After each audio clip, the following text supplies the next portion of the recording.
to this Section 30 order. It's a legal clause, essentially, which gives the power from Westminster to the Scottish Parliament to be able to carry out that referendum.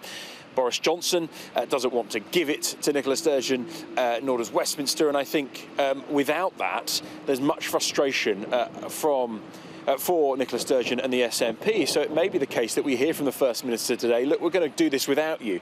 We are going to hold maybe some sort of consultative referendum, some poll, where essentially they may well ask the Scottish people not a yes or no answer like it was in 2014, more a do you think the Scottish Government should start negotiations with Westminster over the future of independence for Scotland. So I think today we're putting aside the sort of fors and against and the either side arguments over the referendum. It's a logistical one over how. I think the First Minister now is about to speak, so we'll cross over to the Parliament and see what she's got to say. Would improve the lives of those who live here, and so it has proved. There were and still are honourable differences about the ultimate destination of Scotland's self-government journey. But all who campaigned to establish this place were united in and by this fundamental principle. The democratic rights of the people of Scotland are paramount. That principle of self-determination was encapsulated by these words in the Scottish Constitutional Convention's Claim of Right. The sovereign right of the Scottish people to determine the form of government best suited to their needs. When the late Canon Kenyon Wright, who led the Convention, addressed Westminster's refusal to accept the democratic demand for a Scottish Parliament with this question, what if that other voice we all know so well responds by saying, "We say no and we are the state"? His answer? Well, we say yes and we are the people, was simple but powerful, and it is as relevant now as it was then. Presiding Officer, last May the people of Scotland said yes to an independence referendum by electing a clear majority of MSPs committed to that outcome. The democratic decision was clear. 2 weeks ago, the Scottish Government started the process of implementing that decision with the first in the Building a New Scotland series of papers. That paper presented compelling evidence of the stronger economic and social performance relative to the UK of a range of independent countries across Europe that are comparable to Scotland. That should be both a lesson and an inspiration to us. Scotland, over generations, has paid a price for not being independent. Westminster governments we don't vote for, imposing policies we don't support, too often holding us back from fulfilling our potential. That reality has rarely been starker than it is now. The Conservatives have just 6 MPs in Scotland, barely 10% of Scottish representation, and yet they have ripped us out of the EU against our will. They have created the worst cost of living crisis in the G7 and saddled us with the second lowest growth in the G20. They are intent on stoking industrial strife, demonising workers and provoking a trade war. Businesses and public services are struggling for staff because freedom of movement has been ended. Our young people have been robbed of opportunity. Presiding Officer, the Scottish Government will do everything in our power to mitigate the damage. But that is not enough. Our country deserves better. And yet this Parliament, looked to for leadership by so many across Scotland, does not have the power to tackle the root causes of the financial misery being inflicted on millions. We lack the full range of levers to shape our economy and grow our country's wealth. We are powerless to stop our budget being cut. We can't block the Tories' new anti-trade union laws or stop them tearing up human rights protections. We're not able to restore freedom of movement. And while we invest billions in measures to help with the cost of living, tens of thousands of children can be pushed deeper into poverty at the merest stroke of the Chancellor's pen. Presiding Officer, it does not have to be this way. Independence is about equipping ourselves to navigate the future guided by our own values, aspirations and interests. It is about helping us fulfil our potential here at home and play our part in building a better world. And that does take more than a changing of the guard at Westminster. I fervently hope that the Tories lose the next election. They thoroughly deserve to. But on the big policy issues of our time, from Europe to migration to human rights and fairness for workers, Labour is more a pale imitation than a genuine alternative. Labour won't take Scotland back into the European Union or even the single market, and neither will the Liberal Democrats. They won't restore freedom of movement for our young people. They won't prioritise tackling child poverty over investment in nuclear weapons. Presiding Officer, First Minister, sorry, could I just have a moment? I have asked that there are no interruptions during the First Minister's statement. I would be grateful if we could have some silence. Thank you. First Presiding Minister. Officer, independence won't always be easy. It isn't for any country. But independence will give us the opportunity to chart our own course, to build a wealthier, greener, fairer nation, to be outward-looking and internationalist, to lift our eyes and learn from the best. Presiding Officer, now is the time, at this critical moment in history, to debate and decide the future of our country. Now is the time to get Scotland on the right path, the path chosen by those who live here. Now is the time for independence. Presiding Officer, this Parliament has a clear democratic mandate to offer Scotland that choice. The UK Government, regrettably, however, is refusing to respect Scottish democracy. That is why today's statement is necessary. The UK and Scottish governments should be sitting down together, responsibly agreeing a process, including a Section 30 order, that allows the Scottish people to decide. That would be the democratic way to proceed.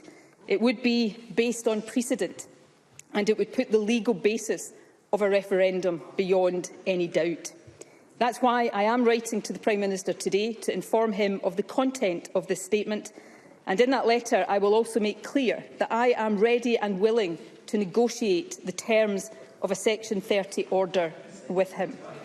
Presiding Officer, what I am not willing to do, what I will never do, is allow Scottish democracy to be a prisoner of Boris Johnson or any Prime Minister.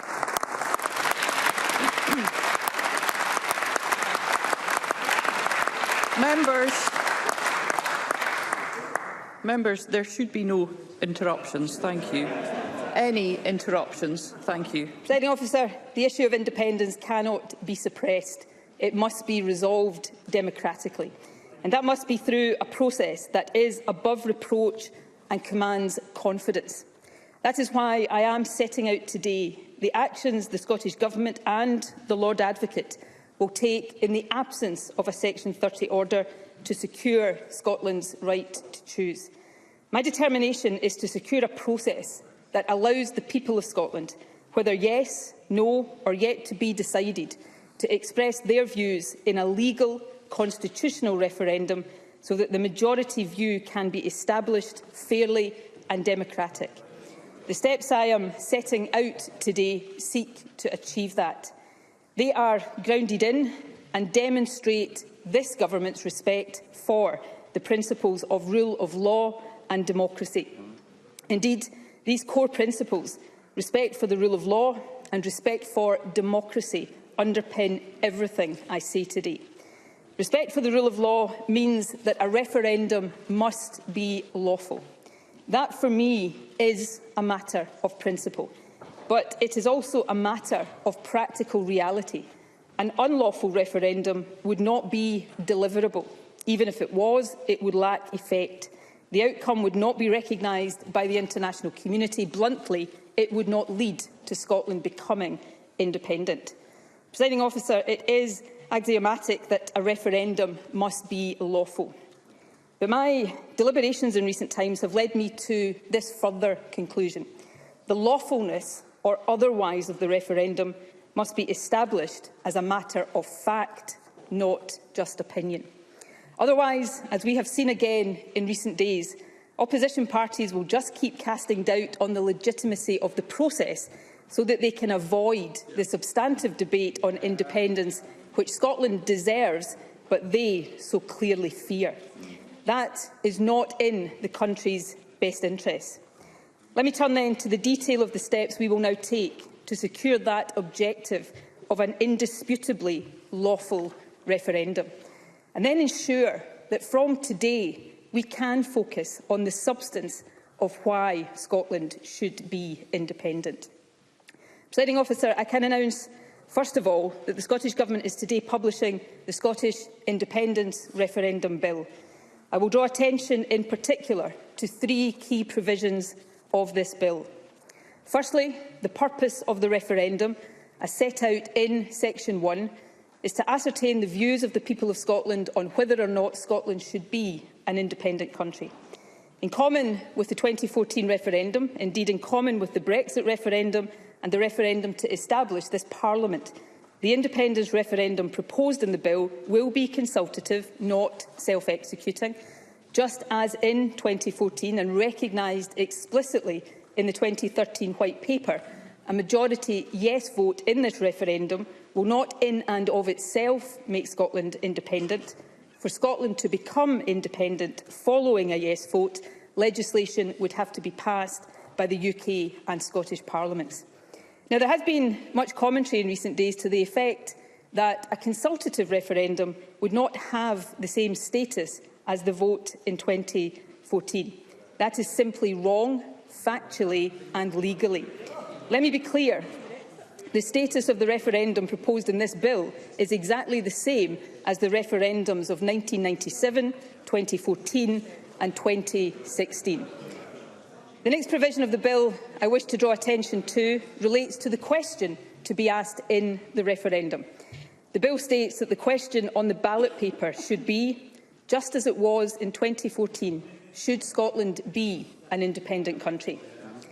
Finally, Presiding Officer, the bill includes the proposed date on which the referendum should be held. In line with the Government's clear mandate, this is a date within the first half of this term of Parliament. Presiding Officer, I can announce that the Scottish Government is proposing that the independence referendum be held on the 19th of October 2023. These are... Thank you. Thank you.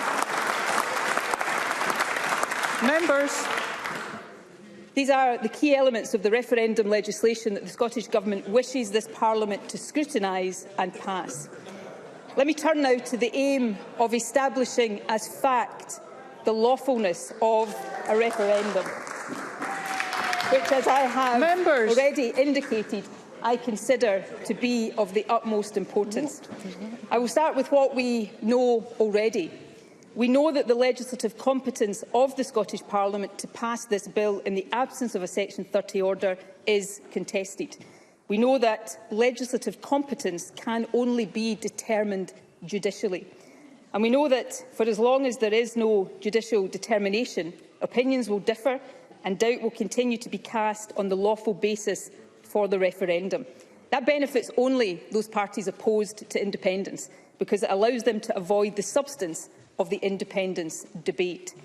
Finally, we know that if this Parliament does seek to legislate without a Section 30 order, the bill will go to court. That is inevitable. The only questions are when it ends up in court and at whose hand. If the issue of legislative competence remains unresolved at the point of formal introduction of a bill, the UK Government will almost certainly use Section 33 of the Scotland Act to refer it to the Supreme Court after it has passed. It is also possible that one or more private individuals will lodge a judicial review of the bill. Indeed, it was reported last week that Tory supporters are already planning to do so. A challenge by private individuals could also go through successive courts and so be a very lengthy process. Either way, at the point of Parliament passing the bill, there would be no certainty about when or even if it could be implemented. A court challenge would still lie ahead, and the timetable I have set out today would quickly become difficult to deliver. And of course, between now and then, claim and counterclaim, good faith arguments and bad faith fear-mongering about so-called wildcat referendums will continue to muddy the water, cast up doubt and taint the process.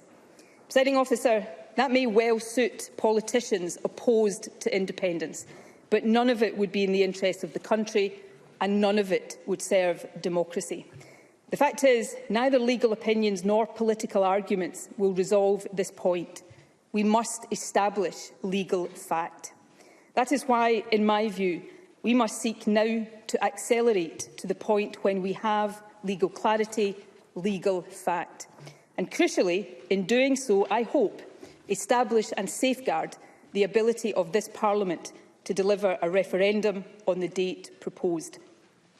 Presiding Officer, it is to this end that some weeks ago I asked the Lord Advocate to consider exercising the power she has under paragraph 34 of Schedule 6 to the Scotland Act to refer to the Supreme Court the question of whether the provisions in this bill relate to reserved matters. This is a power exercisable by the Lord Advocate alone, not by Scottish ministers collectively. Whether or not she does so is accordingly a matter solely for her. However, I can confirm that the Lord Advocate has considered this request. She has taken into account the following factors: this government's democratic mandate, the constitutional significance of this issue, the fact that the bill does raise a genuine issue of law that is unresolved, and the importance of ensuring that this government and Parliament act lawfully at all times. And she has now informed me of her decision. I can advise Parliament that the Lord Advocate has agreed to make a reference of the provisions in the bill to the Supreme Court. Indeed, Presiding Officer, as I speak, the process for serving the requisite paperwork on the UK Government by lawyers and messengers at arms is underway, and I can confirm that the reference will be filed with the Supreme Court this afternoon. Presiding Officer, whether or not the reference is accepted, how long it takes to determine and what judgment is arrived at are, of course, all matters for the Court to determine. I accept that. As I have made clear throughout, this Government respects the rule of law. However, by asking the Lord Advocate to refer the matter to the Court now, rather than wait for others to do so later, we are seeking to deliver clarity and legal certainty in a timely manner and without the delay and continued doubt that others would prefer. Presiding Officer, obviously it is this Government's hope that the question in this bill, proposing a referendum that is consultative, not self-executing, and which would seek to ascertain the views of the Scottish people for or against independence, will be deemed to be within the legislative competence of this Parliament. If that outcome is secured, there will be no doubt whatsoever that the referendum is lawful. And I can confirm that the Government will then immediately introduce the bill and ask Parliament to pass it on a timescale that allows the referendum to proceed on the 19th of October next year. It is, of course, possible that the Supreme Court will decide that the Scottish Parliament does not have power to legislate even for a consultative referendum. To be clear, if that happens, it will be the fault of Westminster legislation, not the Court. Members. Obviously, that would not be the clarity we hope for. But if that is what the law establishing this Parliament really means, it is better to have that clarity sooner rather than later. Because what it will clarify, Presiding Officer, is this: any notion of the UK as a voluntary union of nations is a fiction. Any suggestion that the UK is a partnership of equals is false. Instead, we will be confronted with this reality. No matter how Scotland votes, regardless of what future we desire for our country, Westminster can block and overrule. Westminster will always have the final say. Presiding Officer, there would be few stronger or more powerful arguments for independence than that. And it would not be the end of the matter, far from it. I said earlier that two principles would guide what I said today: the rule of law and democracy. Democracy demands that people must have their say. So finally, in terms of process, let me confirm this, although it describes a scenario that I hope does not arise. But if it does transpire that there is no lawful way for this Parliament to give the people of Scotland the choice of independence in a referendum, and if the UK Government continues to deny a Section 30 order, my party will fight the UK general election on this single question: should Scotland be an independent country? Members. Presiding Officer. First Minister, if I may, members, I do think it's important, regardless of the content of any statement, that we adhere to parliamentary standing orders and that we continue to hear the statement without interruptions. Thank you. Presiding Officer, the path I have laid out today is about bringing clarity and certainty to this debate. Above all, it is about ensuring that Scotland will have its say on independence. I want the process set in train today to lead to a lawful constitutional referendum, and for that to take place on the 19th of October 2023. That is what we are preparing for. But if the law says that is not possible, the general election will be a de facto referendum. Either way, the people of Scotland will have their say. Presiding Officer, as the Lord Advocate is now referring the question of legality to the Supreme Court, that need no longer be the subject of sterile political debate. Indeed, the sub judice principle and our own standing orders demand that the arguments on competence now be made in court and not here in this chamber. That means we can and we should now focus on the substance. That is what this government intends to do. In the weeks and months ahead, we will make the positive case for independence. We will do so with commitment, confidence and passion. Let the opposition, if they can, make the case for continued Westminster rule, and then let the people decide. Presiding Officer, to believe in Scottish independence is to believe in a better future. It involves an unashamedly optimistic view of the world, the belief that things can be better than they are now. Above all, it means trusting the talents and ingenuity of all of us who live here, no matter where we come from. It is not a claim to be better than anyone else. It is about looking around at all the other successful independent countries in the world, so many of them smaller than we are and without the resources we are blessed with, and asking, why not Scotland? Think of all our talents and advantages: unrivalled energy resources, extraordinary natural heritage, exceptional strengths in the industries of the future, brilliant universities and colleges, a highly skilled and creative population. There is no reason at all that an independent Scotland would not succeed. Nothing in life is guaranteed, but with hard work and the independence to chart our own course, Scotland will prosper. And the people of Scotland have told us, all of us in this chamber, that they want the right to decide. Presiding Officer, today we have set out the path to deliver it.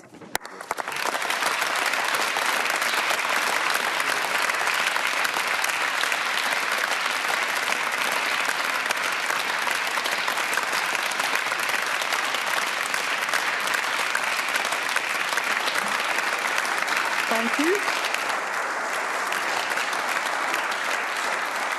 Thank you. The First Minister will now take questions on the issues raised in her statement. I intend to allow around 40 minutes for questions, after which we'll move on to the next item of business. And I'd be grateful if members who wish to ask a question were to press their request to speak buttons now. And I call on Douglas Ross. Thank you very much, Presiding Officer. I wonder if that SNP applause was to make up for the people in the public gallery actually walking out as the First Minister was speaking. Because Nicola Sturgeon is at it all over again. Her eye is off the ball once more. The real priorities of people across Scotland are on the back burner. Instead, the First Minister is putting her plans to divide Scotland front and centre. Nicola Sturgeon has shown again today that the SNP's selfish obsession with another divisive referendum is always their top priority. She will use government time and resources to further her plan to break up the country just when we need to be pulling together and working as one. All of our focus should be on tackling these huge challenges we face right now, helping families with their bills, supporting frontline services and creating good jobs. A potentially illegal referendum next year is the wrong priority for Scotland. Members, we will hear Mr Ross. Thank you. Well, SNP members are unhappy about that. It is being referred to the court because the legality of it is not known. Therefore, it is a potentially illegal referendum, and it would distract away from our recovery. It will damage our efforts to rebuild the country after COVID. It is also the last thing a clear majority of Scottish people want. The First Minister speaks of fear. The First Minister speaks of fear. But what concerns all of us is the price Scotland pays for her continued obsession with another referendum. So we won't play Nicola Sturgeon's games. We won't take part in a pretend poll when there is real work to be done. Real work on the global cost of living crisis. Real work to invest in public services. Real work to rebuild our economy. Those are our priorities, and they're the real priorities of people across Scotland as well. But instead of focusing on the right priorities, Nicola Sturgeon is railroading this Parliament into talking about the SNP's obsession. On the First Minister's watch, this is becoming a do-nothing Parliament. Nicola Sturgeon has confirmed today that she will introduce a bill for another independence referendum. But what is she doing about the country's top priorities? Nothing. Education, no bills. Drugs, no ideas. Ferries, none that float. That is Nicola Sturgeon Scotland, and this Parliament is beginning to be a Parliament that doesn't get to act on the people's real priorities. A Parliament that only exists to further the SNP's interests. A do-nothing Parliament with a First Minister obsessed with another referendum at all costs. So can I ask the First Minister, why should the people of Scotland's real priorities be put on the back burner for another divisive, damaging independence referendum? First Minister. Well, I think at the last count Douglas Ross had 3 jobs. He may be a do-nothing MSP, but this is certainly a do-much Parliament. Douglas Ross has also demonstrated members, thank you. An apparent inability to actually listen to what we said in the statement. I know that the legality of a referendum passed by this Parliament without a Section 30 order is contested. That is why I have asked the Lord Advocate to refer the matter to the Supreme Court so that that can be put beyond any doubt. A referendum that goes ahead will be indisputably legal because the Supreme Court will have deemed it so. And at that stage, any claims about boycotts will sound even sillier than they do now and demonstrate one thing and one thing only. The Conservatives have no confidence in the arguments for the continuation of the Union. Now, we have this strange conundrum, don't we, in Scotland, where the Tories suggest that nobody in Scotland wants the opportunity to choose independence in a referendum, and yet they have somehow managed to elect a majority of MSPs in this Parliament who propose an independence referendum. Douglas Ross also says that a clear majority don't want independence. Can I gently suggest to him, if he was confident in that, he would be desperate to put the question to the people of Scotland in a referendum. Presiding Officer, my plans are to equip this Parliament and this country with all of the powers and all of the resources that other independent countries take for granted and that we need to navigate the challenges that Scotland, in common with the rest of the world, face right now. The truth is, Scotland is paying a price for not being independent, ripped out of the European Union and the single market completely against our will, suffering one of the worst cost of living crises in the developed world because of that, higher inflation than any other G7 country, lower growth than any G20 country other than Russia. We're seeing children pushed into poverty by a Conservative government that we didn't elect. Scotland needs independence to better navigate those challenges so that all of the focus, all of the power, all of the resources of this government and future Scottish governments can be on exactly that, addressing the priorities of the Scottish people in line with mandates given by the Scottish people. I call Anna Sarwar. Presiding Officer, it's important to establish the legal basis of a referendum, but it's also important to consider the timing, the context and the effect. And I think the First Minister gave the game away in the latter part of her statement. This is actually all about the general election and the SNP having some relevance in it than actually about the Scottish people. But it's important to recognise the context of the election campaign last year. We were still a country living under COVID restrictions. Over 10,000 of our fellow citizens had lost their lives. Nicola Sturgeon said during that campaign that people who didn't support a referendum or independence through the recovery should vote for her, safe in the knowledge that COVID recovery would be her priority. COVID hasn't gone away and our recovery hasn't even started. Since that election and when Nicola Sturgeon gave that pledge, 4,000 more Scots have lost their lives. 43 in the last week have died due to COVID. There are over 700,000 Scots on NHS waiting lists. Over 10,000 children and young people waiting for a mental health appointment.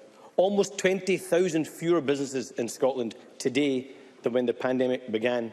And this week the ONS warned that inflation could reach 11%, meaning higher bills and deepening the cost of living crisis. For households across the country, it doesn't feel like the crisis is over. Isn't it the case that the pandemic Nicola that said she wanted to pull us through is gone, and the partisan Nicola Sturgeon that wants to divide our country is back, pursuing a referendum that 2/3 of Scots don't want right now? Worse still, isn't she using the thank you she was given and the promise she made to lead us through the recovery to instead pit Scot against Scot and focus on her priority, her obsession and her purpose? Frankly, Scotland deserves better. First Minister. Democracy is not pitting anyone against anyone. Democracy is allowing the people of the country, all of the people of the country, to choose. That is not just the right way to resolve differences of opinion on the Constitution. That is the only way to resolve these differences of opinion. It doesn't surprise me to hear the Conservatives say differently. It does still surprise me to hear Labour set its face so firmly against that fundamental concept of democracy. Anas Sarwar said it's all about the context and the timing of a referendum. He may have more credibility in saying that if his position wasn't exactly the same as the Tories, which is that Scotland should never get the right to choose independence in a referendum. And let me say, the First Minister standing here is the First Minister who does and who always has believed that the right thing for Scotland, to have the powers, the levers, the resources in our hands to chart our course in line with our values, our interests and the aspirations, ambitions we have for the country. I don't want a recovery in the mould of Boris Johnson and the Conservative Party. Anas Sarwar is right, COVID hasn't gone away. But I tell you what has happened. A Westminster Tory government that we didn't vote for has taken the funding for dealing with COVID away from this Parliament. We're seeing a Chancellor take money away from the poorest in our society. The way to build a recovery, the way to build the kind of country we want, that Anas Sarwar and I probably agree on, is to put the levers and the control of that in the hands of the people of Scotland. That is what independence is about. And as long as Anas Sarwar and his party set their face against that, then I suspect they will continue to struggle in the way that they have over the last decade and more. Alex Cole-Hamilton. Thank you very much, Presiding Officer. Well, here we are again, and what an appalling waste. Well, you have, of course, been listening there to the First Minister of Scotland, Nicola Sturgeon, laying out the reasons why she believes that there should be another independence referendum held in Scotland. She said that she has now advised the Lord Advocate of Scotland to go to the Supreme Court to check on the legality of proceedings, and also gave us a date when this referendum may be held, on the 19th of October 2023. Let's bring in Dan Whitehead, who is at Holyrood for us and has been listening to the First Minister there. Dan, good to have you with us again. So, quite complicated, but there is a process here, and it's going to first start, I think, at the Supreme Court. Yeah, it's important to stress that the Scottish Parliament doesn't have the authority to hold a legally binding referendum. So what the First Minister has announced is that she has announced a bill which has plans for there to be a consultative referendum on the 19th of October next year. The Scottish Government is already referring that option to the Supreme Court to check the legality of it. If the Supreme Court says, no, you can't even have that consultative referendum, Nicola Sturgeon says that will be the fault of Westminster's legislation. But clearly significant here that she is looking to hold another referendum, all being consultative, on the 19th of October next year. Appreciate that, Dan. You are watching the Sarah Jamie Show. I am Kamali Melbourne. Coming up, Russia denies targeting a shopping centre in Ukraine, claiming it hit weapons nearby, as the Prime Minister and the head of the army disagree on the potential scale of the conflict. This is our 1937 moment. We're not at war, but we must act rapidly so that we aren't drawn into one through a failure to contain territorial expansion. I don't think it will come to that, and clearly we're working very hard to make sure that we confine this to Ukraine. Well, world leaders have condemned the missile strike, calling it a war crime and promising to stand with Ukraine for as long as it takes. The number of people known to have died inside a lorry in Texas rises to 50. 3 people are in custody.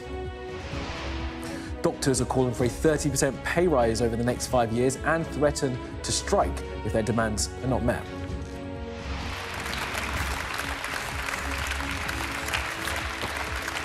And there's applause from the SNP as Nicola Sturgeon sets out her plans to hold another Scottish independence referendum. It comes as the Queen joins armed forces for a special parade during Holyrood Week.